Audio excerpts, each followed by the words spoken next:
we have to understand the nature of the threat. Hello, and welcome to Episode 11, Season 2 of your Cyber Threat Intelligence podcast.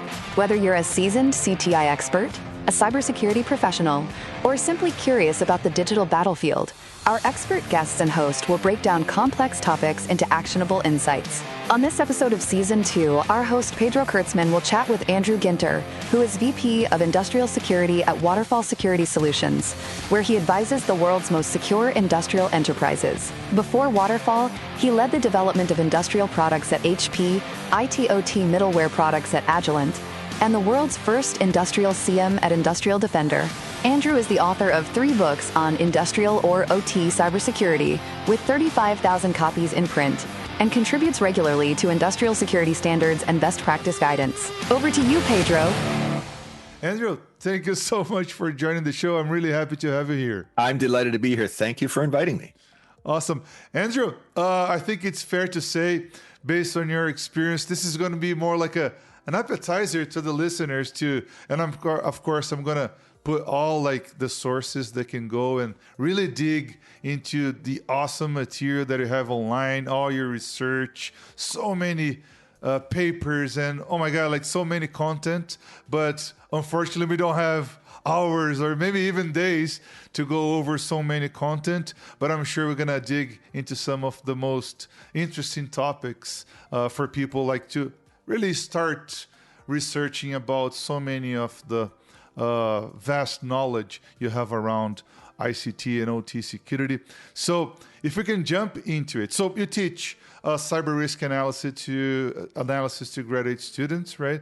And are there any like paradigms that around ICT and OT security that you have to help them reframe a little bit in order to help them understand the cyber threat landscape around OT security? And if so, what is that? Definitely. And, thank you for that flattering introduction. And to be fair, I taught a course for engineering graduate students at Michigan Technical University a couple of years ago. I no longer do that. But when I did that, these were engineering graduate students, not IT, not cybersecurity, not, people who spent 2 years studying AI. These were engineers. Yeah. And so the first thing that I had to teach them if you want to design a security program, you have to know who's coming after you. Okay. Mm-hmm. You've got to know how much trouble you're in. And so the first half of the course or third of the course was, reviewing the basics. How does TCP work? How does Ethernet work? How does ARP work? What's the difference between ARP and DHCP? And then leading into how do attacks work? For each of these things that we're talking about, how would you attack it? Because you can only design a defense if we understand how the bad guys are coming after us. We don't all need to become penetration testers. Okay, we don't need to be able to carry out the attacks ourselves, but we have to understand the nature of the threat in order to build an effective defense. I mean, concrete example, I had a colleague attend CISSP training 10 years ago. Mm-hmm. Came back from training, a week-long training. I said, so what did you learn? We said, we learned everything. It was, fire hose for 6.5 days. I said, great. So, we're defending power plants. You have a power plant to defend. How would you do that? What have you learned? And he said, I'd use one of each. I'd have some antivirus here and some patch program there and some encryption here and some VPN there. And I said, great. And so I drew a little diagram. I said, this is what you're talking about. Yeah. And I said, so here's an attack. Bang, bang, bang. They're in. They's going, I guess one of each isn't good enough. And, the attack I described was the classic attack that everyone uses today. It's the pivoting attack. The bad guys get a foothold. The RAT, remote access Trojan, beacons out to the command and control center. You operate a by remote control, bang, bang, bang, you're through. You have to understand the attack. So I taught people the attacks and then went through the standards and defenses. I only had 40 hours.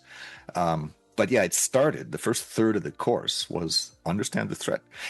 These are engineers. They work with risk all day long. Okay, they're designing safety critical systems. They work with risk all day long. They need to be able to evaluate residual cyber risk. Given the defenses I have in place, how much trouble am I still in? They have to be able to evaluate that to answer the question, is that residual risk acceptable? And attacks are a big part of that. That's a great point, Andrew. And I think most of us when it comes to the CTI, let's say bigger industry, we are most used to, whenever we're evaluating risk and communicating risk and all that, a big component of it will be information, right? But when it comes to OT systems, information is not really the asset to protect. Sometimes just the threat itself is you name it, it's just different, right? So how that changes, how you make people understand that change, and how have you been communicating this to help people understand that change when it comes to OT assets and all that? Yeah, well, it's a confusing space. A lot of the standards and guidance in the space still use the language of IT. Information is the asset. Protect the confidentiality, integrity, blah, blah, blah. Or maybe in a different order, maybe AIC, not CIA. There's a lot of stuff out there that uses this language, but really that's first generation language. Mm-hmm. When the aircraft flew into the World Trade Center, 9/11, the world started looking around saying that was unexpected. That was a failure of imagination. Okay, the authorities never imagined you could use a commercial aircraft as a weapon. And so they looked around and said, what else? Where else have we failed? And one of the things they settled on was industrial control systems. SCADA, they called it back then, SCADA security. And so an initiative started. Funding was available, but where were the world's SCADA security experts? At the time, there were less than a dozen. Okay, these were academics who'd been doing some work in the previous decade. And there was a big effort. Hundreds of people started getting involved. Where did they get their cybersecurity expertise from? From the IT experts, of course. In IT networks, information is the asset. CIA, AIC.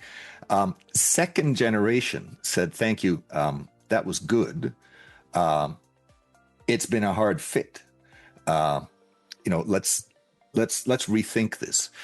And the concrete example, I was listening to the CISO of a passenger metro, a large city's passenger metro, speaking at a security conference, talking about sort of the big picture priorities. He did not say anything about information. He said, look, my number one priority for cybersecurity for my metro is safety. Don't kill anyone. Nobody wants to die on the way to work. Oh, that makes sense. Number two is reliability. I have 750,000 people I've got to get to work every morning and get back home every night. The trains have to run on time. I have to be able to move the people. And he said, my third priority is efficiency. It does no good to have the world's safest metro, the world's most on-time metro, if the population cannot afford to use it. These are my priorities. And these are, in a sense, physical priorities, not information. And, that sort of second-gen thinking, lately, the way I've been, explaining this to people is, go back to the basics. What did you learn in school? The first cybersecurity course you took in school taught you about ancient, we're talking 50-year-old cybersecurity theory, Bell LaPadula. Mm-hmm. Information is the asset, protect the confidentiality of the information. What most people touched on in that same course and forgot about promptly, as soon as they had the final exam behind him, was Biba. 2 years after Bell LaPadula, Biba came out with a different theory. All the same concepts, all the same terminology, applied differently. Back then, they were trying to put together, bluntly, this was the era of the bomb. This was the era of the Cold War. Bell LaPadula was concerned with, if the design for the bomb is on a computer, how do I prevent the enemy from stealing the design? How do I prevent my own people from accidentally leaking the design to the enemy? Biba said, no. You've dealt with that. Okay, that's the right theory for that problem. Here's a different problem. If I have a computer that is assigning targets to missiles that carry the bomb, how do I prevent the enemy from tampering with the computer and changing the targets, changing the targeting coordinates? You need a different theory. With Bell and LaPadula, information is the asset. The first thing we have to do is get an inventory of all of our computers and all the information they contain, because if you don't know where the information is, you have no hope of defending it. Mm-hmm. In Biba, information is the threat. Mathematically, all cyber sabotage is information. The only way that targeting computer can change from a normal state to a compromised state is if attack information enters the computer. And so the first thing that we see very secure industrial sites that are concerned about sabotage, and most heavy industry is concerned much more about sabotage than they are about espionage. There's always exceptions. Everything I say, put a most in front of.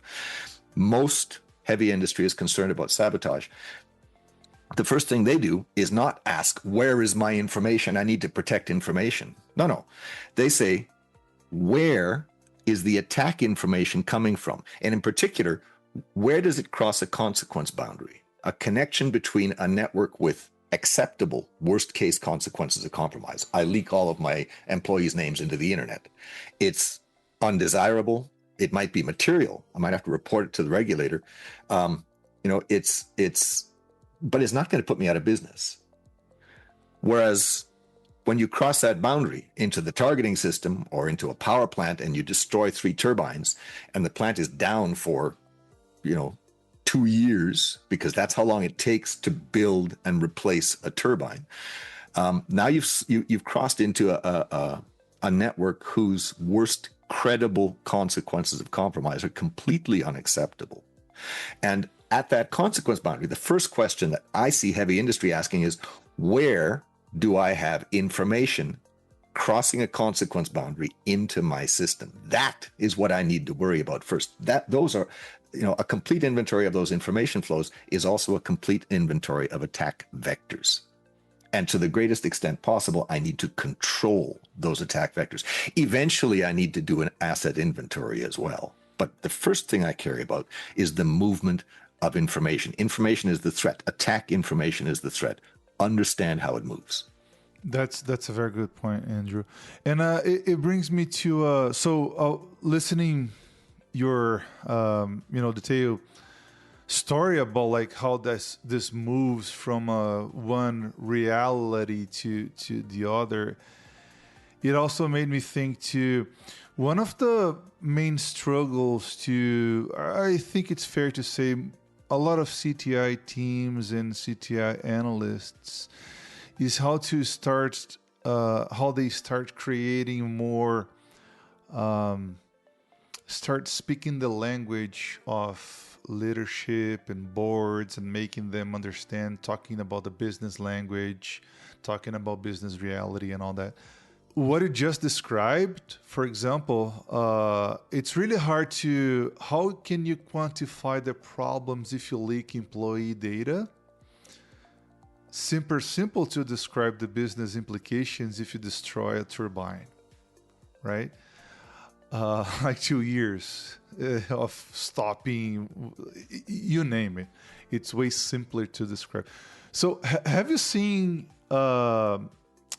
any examples of CTI teams working on the OT space and starting to grasp this new, more impactful reality of the implications of the OT space and threats on the OT space and real business implications on that?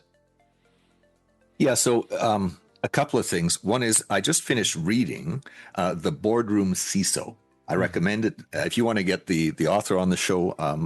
It's an extremely readable, extremely, I thought, useful book talking about how to communicate with boards. Now, how to communicate with boards primarily about IT security. Okay, I study OT security.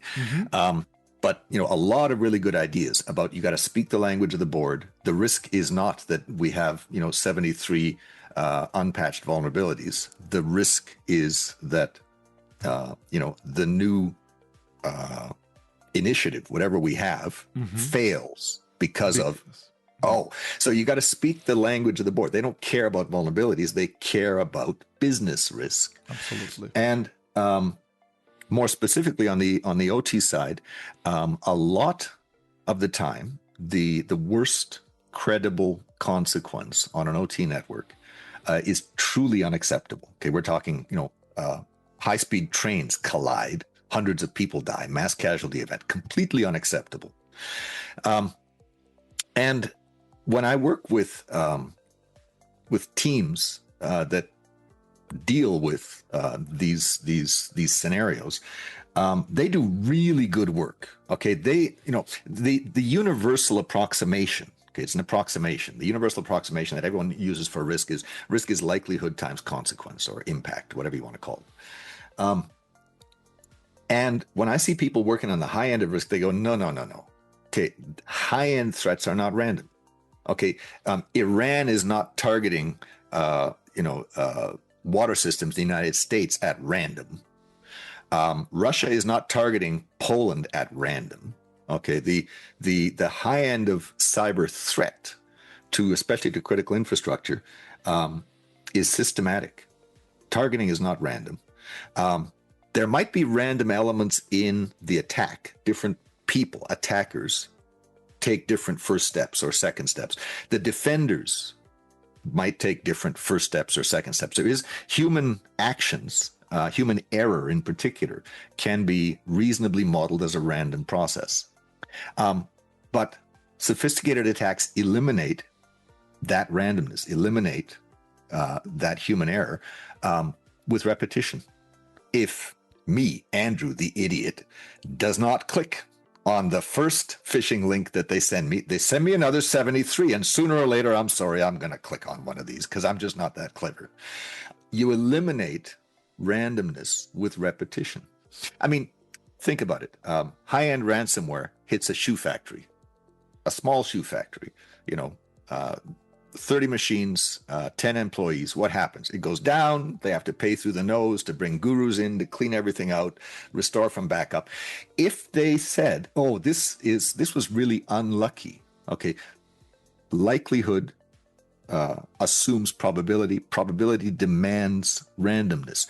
If the bad guys, if the good guys said, "Oh, that was unlucky that I got hit." How many shoe factories got hit last year? One in the whole world that went down. So, how likely is it I'm going to get hit again next year? Extremely unlikely. How many shoe factories are there in the world? So I don't need to change my defenses at all. That was just bad luck, wasn't it? What happens? A month later, the same ransomware group comes in, hits the factory again. What happens? They go down exactly the same way. The high end of cyber attack is deterministic more than random. And so when I see high-end risk analysis, they're not using the concept of likelihood. They're using the concept of intent. What is the enemy up to? Of capability. What can they do? What have they got in their pocket? What have they shown us? What do we think they have? Of opportunity. What do our defenses look like? When those capabilities hit our defenses, what is reasonable to expect coming out? They use the word in their analysis. They use the word reasonable. What is reasonable to expect? And then when they present those results to business decision makers who have to, approve budgets, they muddy the water. They stir the whole thing up with the concept of likelihood. And the business decision makers go, likelihood? Really? Why doesn't this make any sense? And they don't know the right question to ask. So what I've been advising people, and it's had a reasonably good reaction. Let's say 75% of people say, what a good idea. And 25% of people say, no, absolutely not, over my dead body. Experts disagree. But the word I've been using, I've been advising people to use when you communicate with the board is credibility. Where credibility is not defined as who is reasonable to believe. It's defined as what is reasonable to believe. What is reasonable to believe about our enemy's objectives, about our enemy's capabilities, about the strength of our defenses, about what will happen when those enemy's capabilities meet our defenses. Because under, in North America, both Canada and the United States, most of Canada, most of the United States, put a most in front of everything I say. The foundation of the legal system is British common law. And under British common law, when you or I make a decision about other people's safety, when we make decisions about other people's critical infrastructure, societal critical, when we make decisions about large amounts of other people's money, think our shareholders, we have a legal obligation to make reasonable decisions. And so when we present the results of our very sophisticated risk assessment to the board, do not talk about likelihood. Talk about what is reasonable to believe about the enemy. What is reasonable to believe about what will happen when the enemy meets our defenses? And what kind of defenses are reasonable to deploy? This is different from the probabilistic return on investment calculation you can do with likelihood. If you have statistics, okay, if you have frequency data, you don't need to ask what's reasonable. You have the data. When we don't have data, I mean, how many times have passenger trains collided because of a cyber attack, killing hundreds of people? It's never happened. Is it reasonable to expect? That's the key question. And experts disagree. But, I argue that board members understand the word reasonable. Okay, it's very well defined in legal precedent.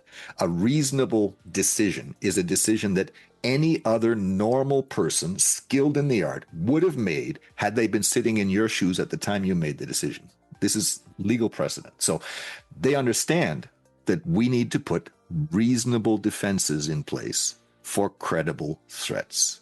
And now you can have, in a sense, a grown-up conversation with the board about what would be the impact of those threats on our business, on our legal obligations. So that's a word that I've seen people start to pick up, is the word credibility and the word reasonable.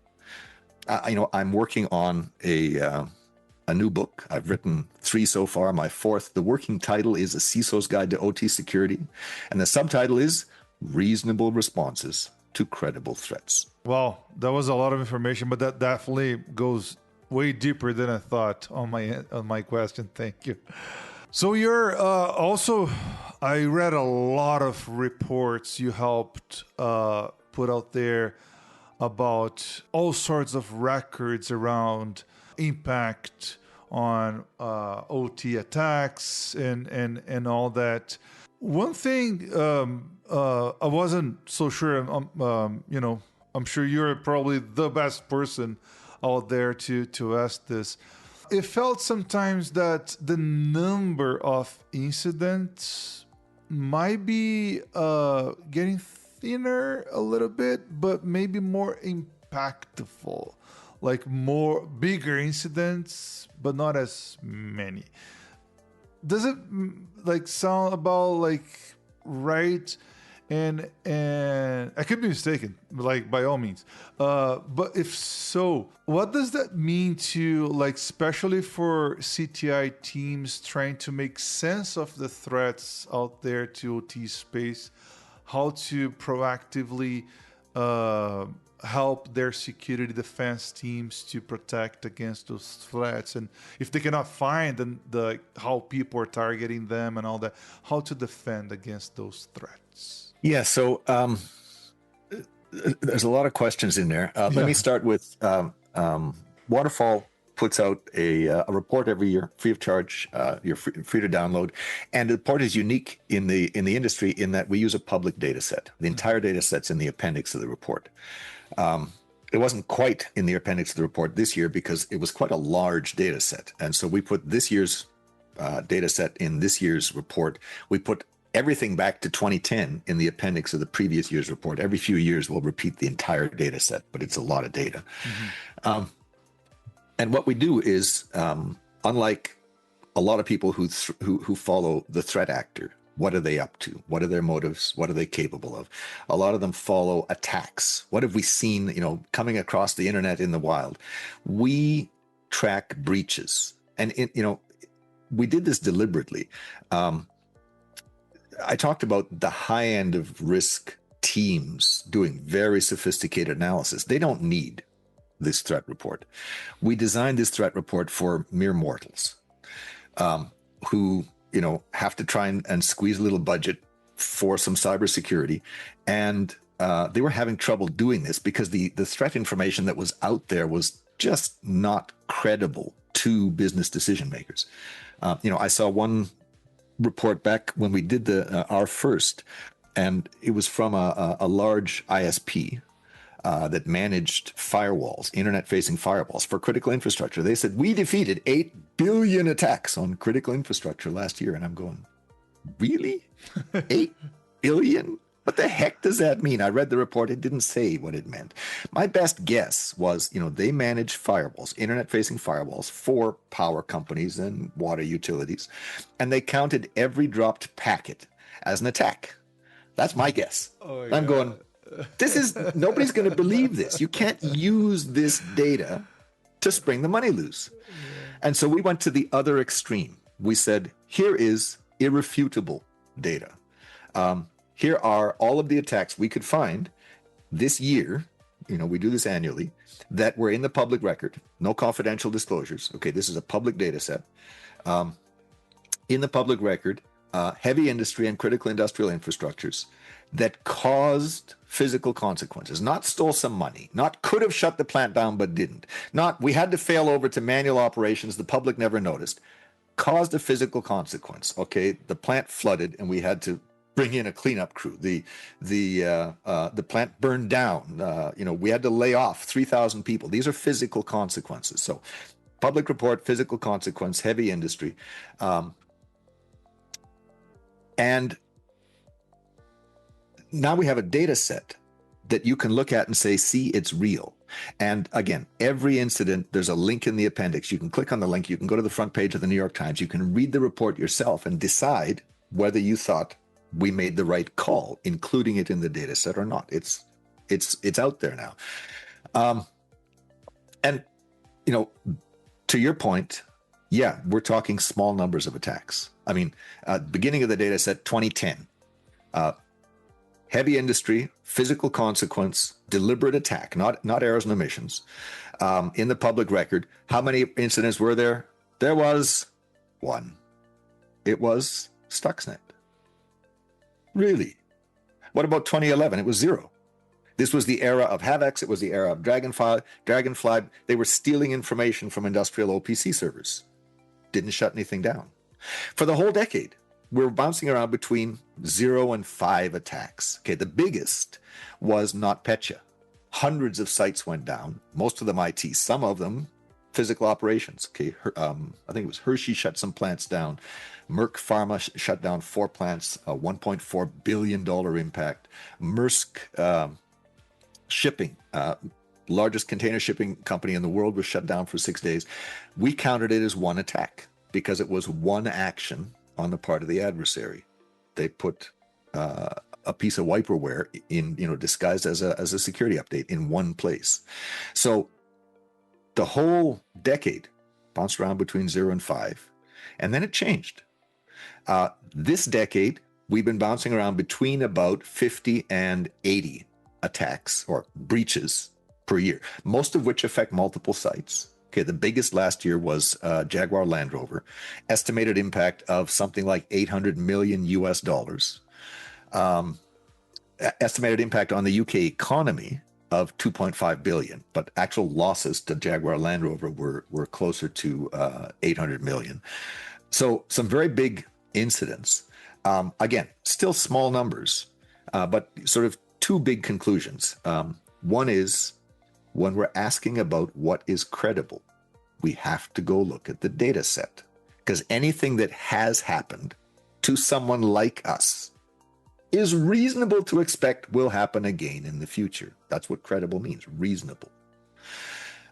So look at the data set. That's part of the threat intel that you're using to make decisions about what is credible when we're dealing with, high consequence scenarios.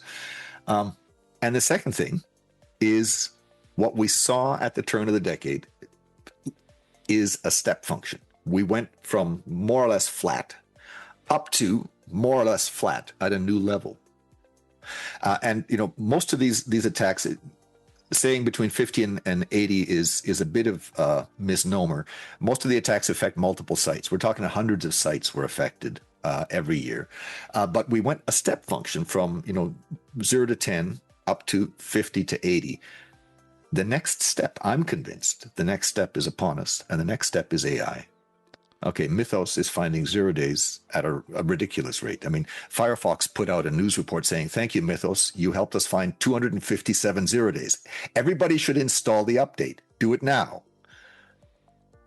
Finding 0 days at a ridiculous rate, developing exploits very quickly for those 0 days, automating entire attacks. This was Claude. And it's not just Mythos. Recent reports, literally in the last month, ChatGPT has got into the act. The latest version of the Chinese AI is doing the same thing.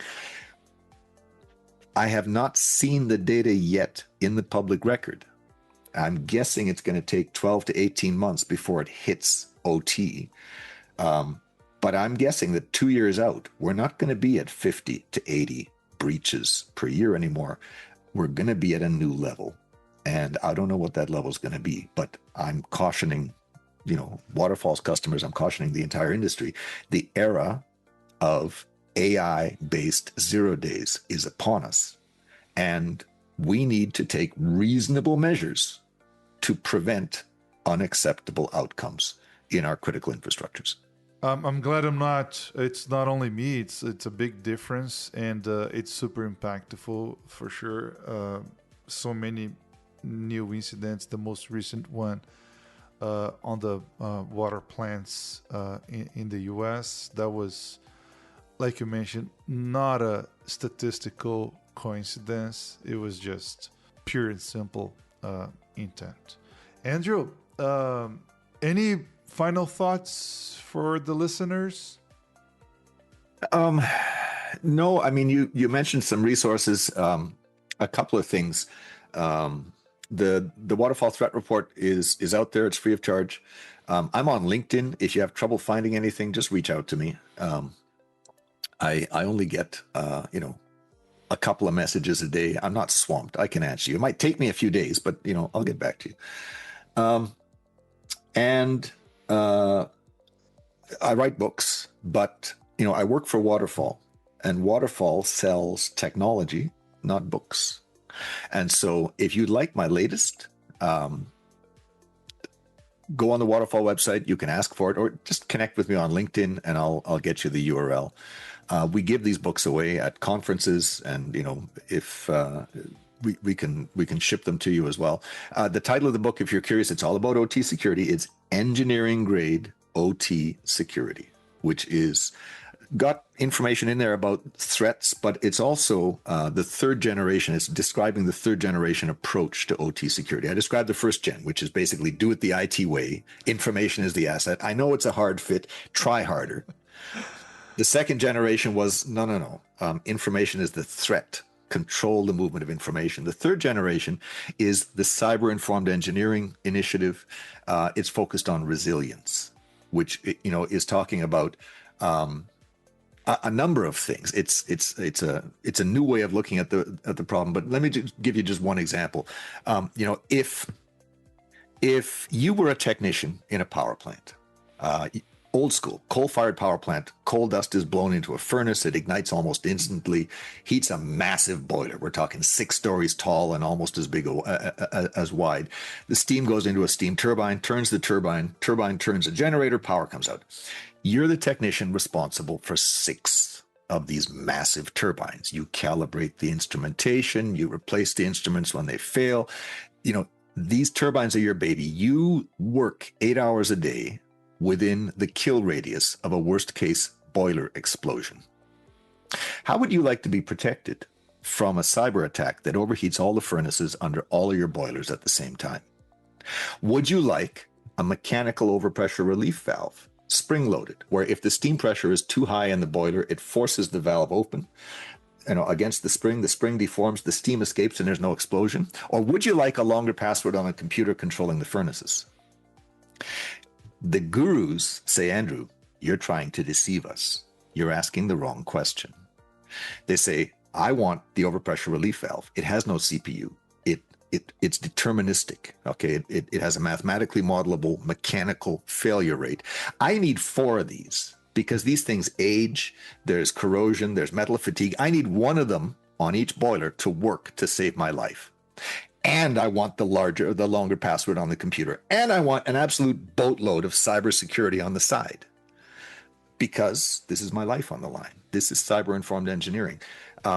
The valve is resilience. It does not matter what kind of cyber attack you launch. It's going to behave mechanically. But, where's the valve in ISO 27001? No hint of it. Where is it in the industrial 62443 that's used almost universally on the industrial side? No mention of it, because these are cyber security standards. The valve is an engineering tool. So cyber-informed engineering is connecting these powerful engineering tools, not just mechanical ones, but also digital ones. Okay, not cyber. Cyber means it has a CPU. Digital means there's no CPU. It, again, is ones and zeros, but it behaves deterministically. Analog, digital, and cyber protections all into one body of knowledge. Long introduction to CIE. My point is that the new book, or my current book, Engineering Grade OT Security, looks at OT security from the point of view of cyber-informed engineering. I didn't put it in the title, but it's very much that perspective on looking at the problem and what does this mean for us, and what new tools do we have available to address cyber threats that we've kind of ignored or sort of been blind to for the last 20 years.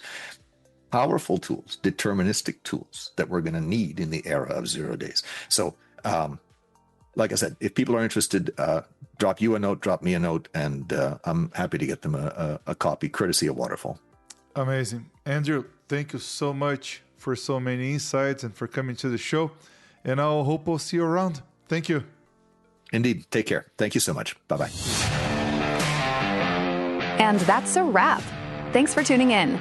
If you found this episode valuable, don't forget to subscribe, share, and leave a review. Got thoughts or questions? Connect with us on our LinkedIn group, Cyber Threat Intelligence Podcast. We'd love to hear from you. If you know anyone with CTI expertise that would like to be interviewed in the show, just let us know. Until next time, stay sharp and stay secure.